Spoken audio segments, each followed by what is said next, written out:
Sənə olan sevgimiz bir romandı. Gezinti yolları yamyaşıl bir dünya meşedir. Hava şirindir, hanım eli ve limon iyi gelir. Sen geçsen inan mənə derman olup sigaret çekeceğim. İndi sen gittin, akşam gelir ve mən tek ağlayıram.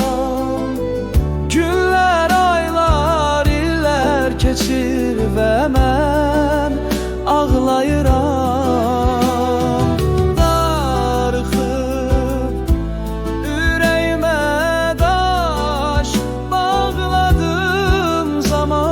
Sensiz keçir, darıxıb ağlayıram.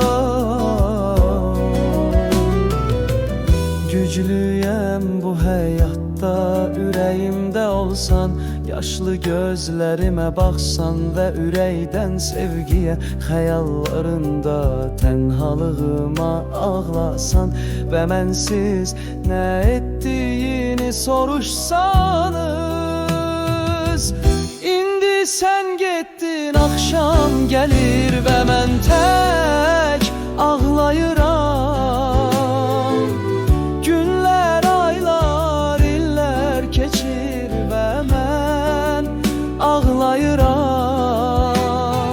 Darıxıb ürəyimə daş bağladım, sensiz qalanda səni həsretindən